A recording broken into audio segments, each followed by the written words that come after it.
Okay, hello. How are you? How are you today? I'm very excited because I have today for you another installment of my new series, which I still haven't decided on a name for. I'm kind of leaning between like Frightful Fridays, which someone suggested in the comments, so thank you so much for that suggestion. Still loving like Freaky Fridays, but I also still really love Fact and Fiction Fridays.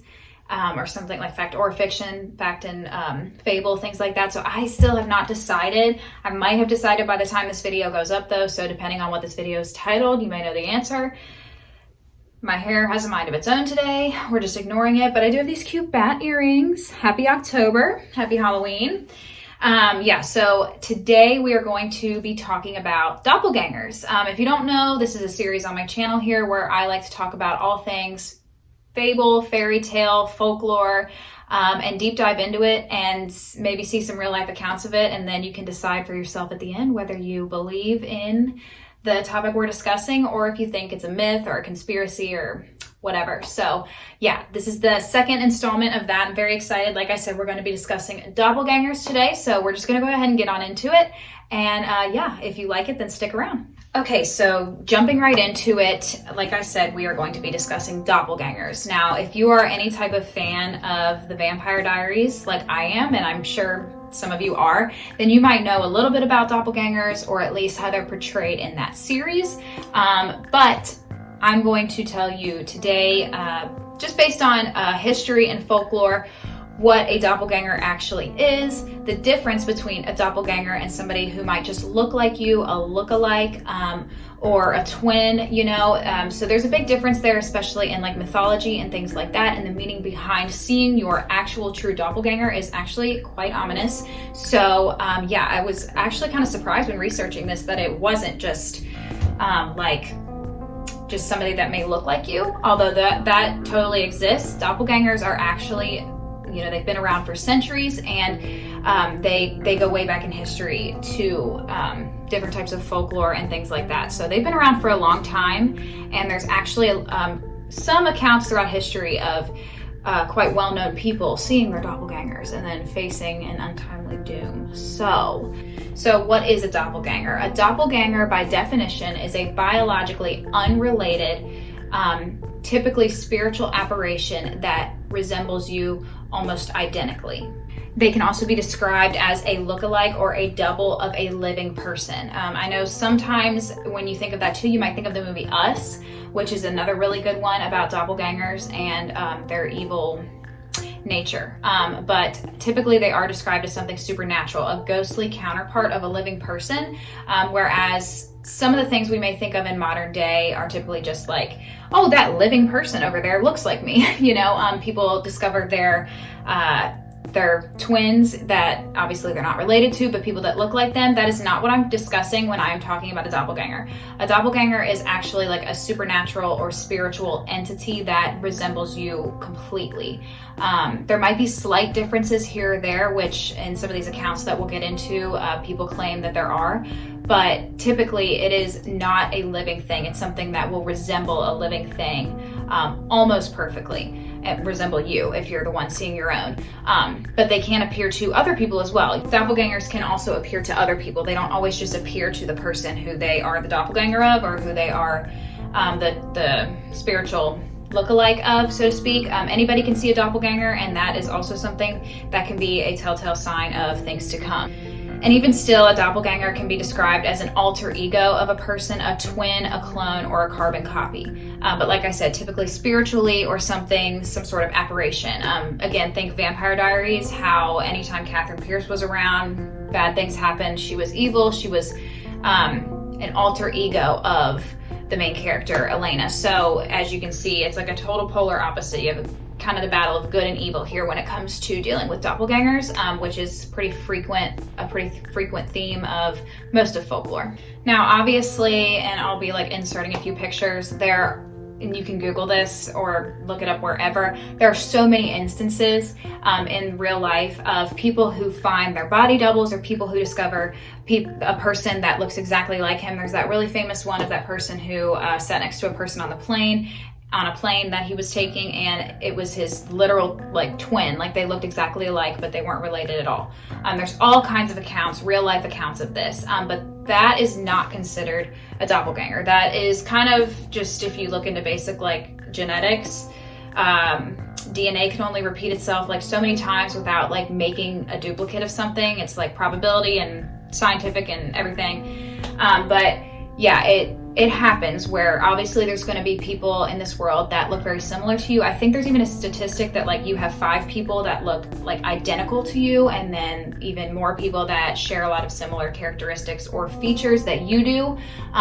So anytime you look this up, you can do a quick Google search and you can see accounts of all types of people who were just randomly either through social media or just walking on the street or being in a restaurant, have seen and found people that look just like them. Sometimes they've even lived similar lives to them, which is even crazier to think about. And even still, you can look up like celebrity lookalikes. There's tons of those, modern day, and people who have found historical people who are dead and gone and have been gone for centuries that look like famous people nowadays. A really famous one of that is like Pharrell. I know Justin Timberlake, Shakespeare, and whatchamadoodle from Princess Diaries, Anne Hathaway, her husband, look alike, and Shakespeare's wife was also named Anne Hathaway. So just crazy coincidences like that. You can look up all kinds of things about lookalikes, and I can even do a video on that if you would like.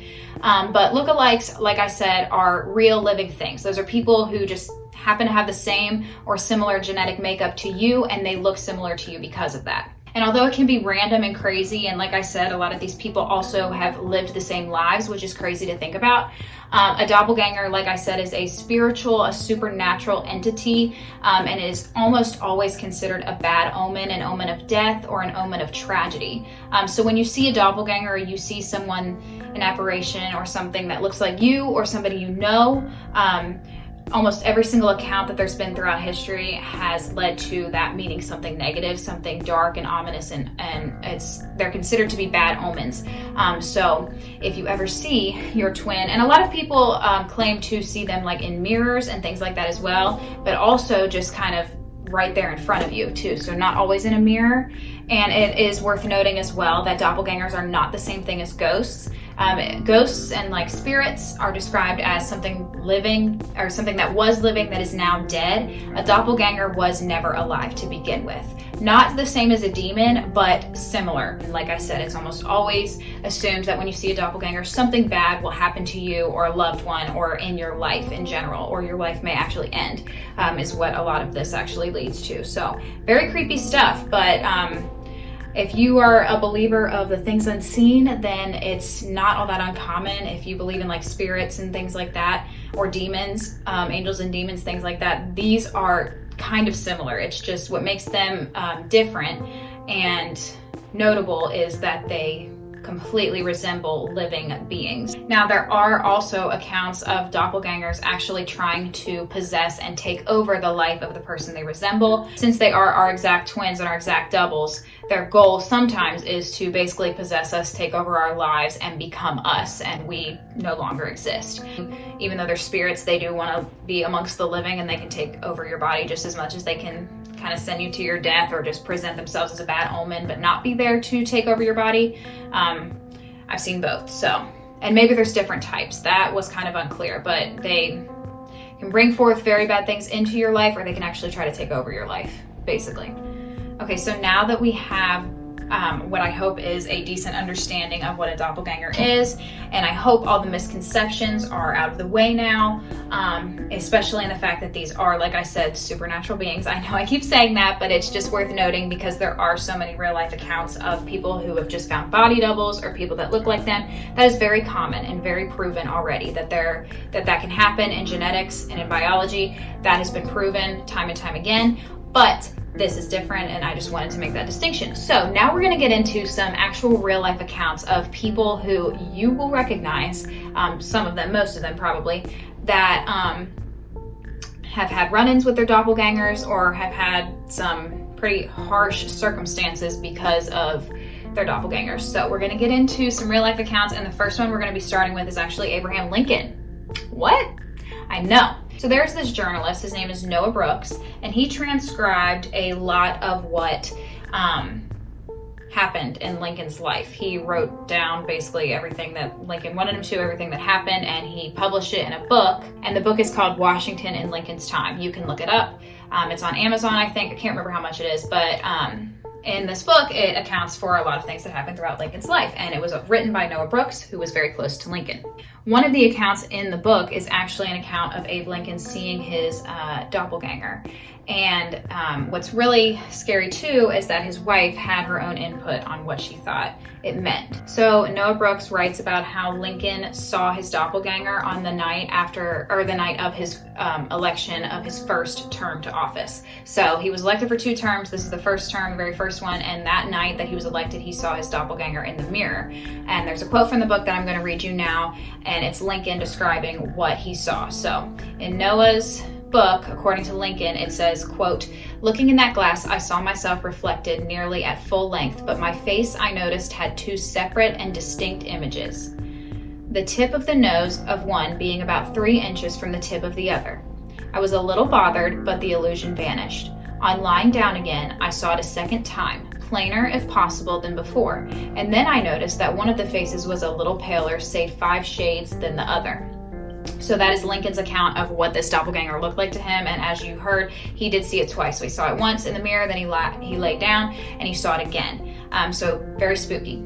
So Lincoln, it's written, found this very strange, but didn't think too much of it, but he told his wife, and his wife felt extremely different. She said this was a very negative thing that happened. It felt like a very bad omen. His wife even thought that it was a sort of warning message to Lincoln about the tragedy that was going to come in his life, and she interpreted it right, okay?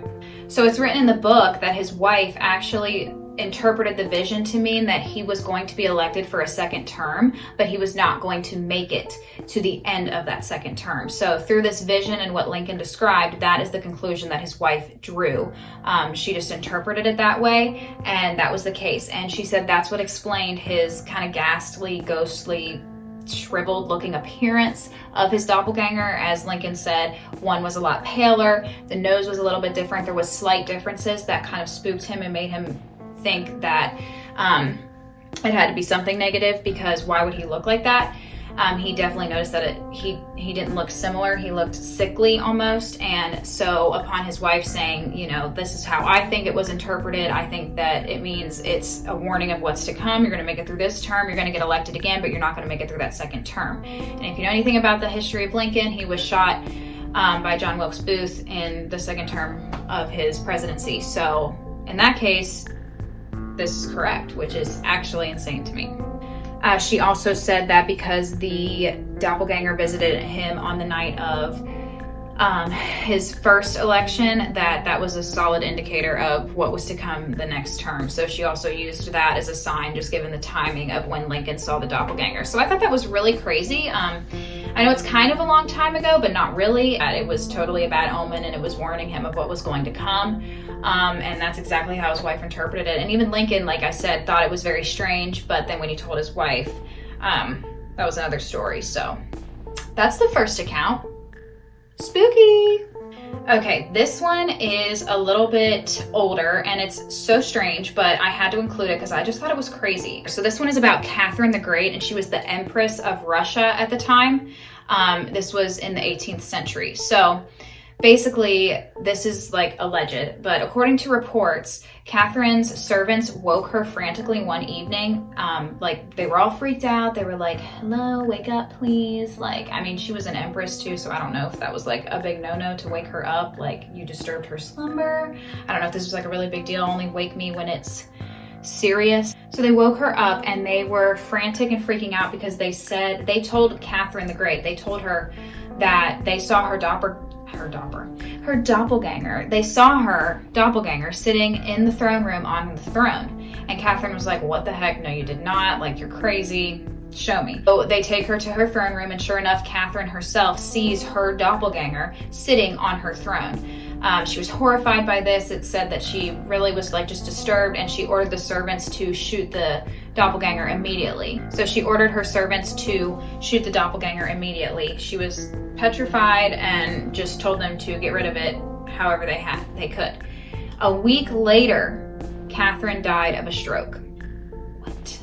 And actually, when I was researching it, it said she died suddenly of a stroke. So I don't know as far as the time period, if she was just otherwise healthy and these things just kind of happened or what, but she saw the doppelganger. A week later, it says she suddenly died of a stroke. So again, bad omen there, freaked her out. And this apparition, actually, other people saw as well. Her servants were the one that saw it first and woke her up. So like I said, you might not be the only one that sees your doppelganger. Other people can also see these, but they do typically recognize and understand that it is not you at first. Like I said, there's doppelgangers that do want to take over your life, but other people saw this one, and then it was definitely a bad omen because a week later she had passed away. So crazy, right? Okay, this tale is not about a doppelganger.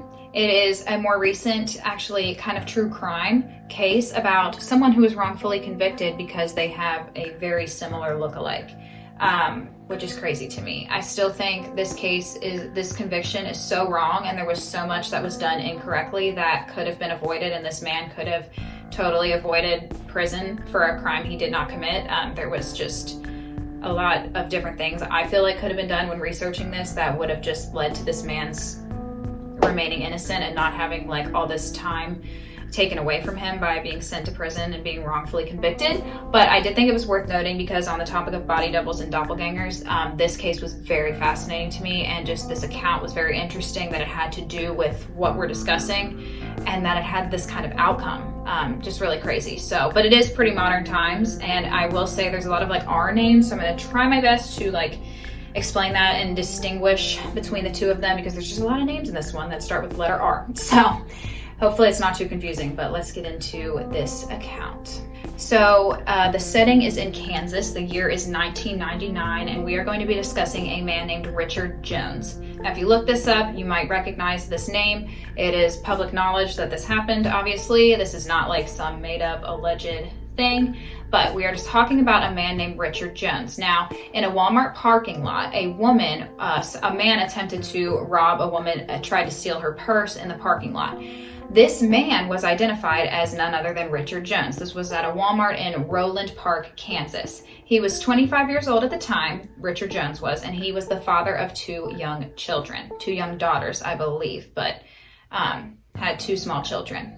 Now, the woman who was being mugged, basically, what the person was trying to steal from her, the woman identified Richard Jones and said, that's the person who tried to rob me, that's the person who tried to steal my purse, that's him, that's the guy. Now, Richard Jones actually had an alibi for this evening. He was said to have been in his girlfriend's house, which was in Kansas City, so nowhere near the Walmart. Now, there was no DNA, no fingerprints, and no physical evidence that linked him to the crime at all. It was solely based on eyewitness accounts of, I believe, two people who saw the attempted mugging, and then the actual person who was mugged themselves, or attempted.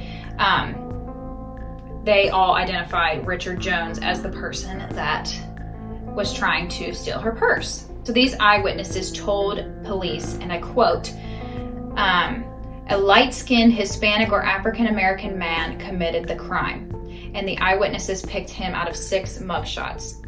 So it's after this identification, and he goes to court and he is convicted of this crime, Richard Jones is. So he gets convicted. He's trying to, he's still saying, I didn't do this, I never did this. He has an alibi. There's no evidence besides the eyewitnesses. And he's convicted and is taken to prison. So he's in prison. He's in prison for 17 years, guys. 17 years. So Richard Jones was convicted and then taken to prison. And while in prison, the inmates were actually telling him, started telling him all the time that he looked almost identical, but very similar to another inmate named Ricky Amos. So they're in prison and the inmates are saying like, oh my gosh, you look a lot like this other guy. This Ricky character, they look just alike. And when I saw the mugshots, they did look very similar, but there was some definite distinctions that could be made. Their hairstyle was the same, their skin tone was about the same, but they do look similar, but if you really were to look, you could definitely tell that they're not twins or anything. They definitely have differences. But this Richard looked a lot like this guy Ricky, who had been an inmate previously. So because the inmates are saying all of this, they actually revisited the case and had the eyewitnesses look at pictures of Richard Jones and Ricky Amos side by side to see if any of the eyewitnesses could tell the two apart, and none of them could. None of them could tell the two apart without being told who they were first, so they couldn't technically identify who committed the crime, who tried to steal that woman's purse after 17 years. So at that point, a judge ordered Jones to be released after these witnesses could not confirm who the person that tried to rob her was. They couldn't tell the difference between the two, therefore they couldn't identify the suspect, and therefore Richard Jones was expunged of all charges and released from prison 17 years later. And it was the Midwest Innocence Project and the University of Kansas School of Law that helped discover these discrepancies and basically these wrongdoings, and were actually aiding in Richard's release. Now, thankfully, Richard Jones was awarded $1.1 million for the wrongful conviction and the 17 years that he spent in prison. They said that that balanced out to about $65,000 a year, which I think he could have got a lot more for 17 years of his life being in prison for something that he was wrongfully convicted of. So, I mean, you can never get that time back, but at least they did something to compensate. But I just thought that that story was so incredibly insane. He went in 2000, he got out in 2017, and he had two young daughters at the time, and it was all simply because somebody looked similar to him that could have actually been the one to do it. The reason why I wanted to include this case is I know it's not technically a doppelganger, but I do think it's very interesting and worth noting that since doppelgangers bring about bad omens and sometimes can bring negative things into your life, and this just so happened to be a case where something really, really negative happened to the wrong person, it does make you wonder, kind of think, like, is that a doppelganger version of him that was trying to do something? Is it just a crazy coincidence, which could definitely be true, but it makes you think about other situations. I mean, there's wrongful convictions all the time, and just people who think that they saw a certain person and it really wasn't them or whatever. People misidentify people all the time, and it makes you think, like, did those people see their doppelgangers? Is that their doppelganger? And it's just one that we can see because, they share similarities, but sometimes they're not always identical. And then look what happened. He got convicted. There's a little gnat in here irritating me. But it makes you think, like, okay, is that just another form of the bad omen presenting itself in a more modern way? Tons of questions there. But like I said, overall, very wrongful conviction. Definitely could have been avoided if all you're doing is going off eyewitness accounts, especially for 17 years in prison. So that is insane. I'm so thankful that it was finally, taken care of, and he was given some type of compensation for that. But, I mean, you can never make up for time. So hopefully he's doing okay, and hopefully things like that happen less and less, but definitely worth noting, like, the mystery there and just all the accounts, really, like Abe Lincoln and the other ones. Like, it's just so crazy, but I just kind of wanted to give you a more real life one that kind of, at least it gets my gears spinning. It makes me think, so. Okay, yeah, and that basically concludes our discussion of doppelgangers. So tell me what you guys think. When researching doppelgangers, it's something that really fascinates me because in my personal life, I have found 3 of them. I have found, lookalikes. I have found my dad's, my mom's, and myself. I'm not going to show any of them.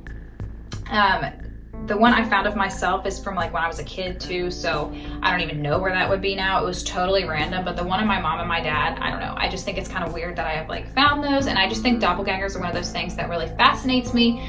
But in doing research, there's not a whole lot of information and accounts and things out there, so I was doing the best with what I could because I do still really like this topic and wanted to do a video about it, but I'm sorry if it was kind of a little shorter and less detailed than the previous one about mermaids. But again, thank you so much for your response on that. I'm glad you guys liked it. I'm glad you guys are liking the new content in general that I'm putting out, and that there's still new subscribers coming. Welcome if you're one of those. Thank you so much for subscribing, sticking around. But yeah, I hope nonetheless you enjoyed this discussion and this topic this week for this fact or fiction Freaky Friday stuff. And yeah, let me know what topics you want me to discuss in the future. Let me know what other types of things you want to see in the future. Scary stories are still a thing, so if you have scary stories that you are okay with me reading on this channel, I'll have the email that you can send them to in the description below. Make sure you send me your scary stories and I will be more than happy to read them. I'll definitely credit you. Let me know how you would like to be credited.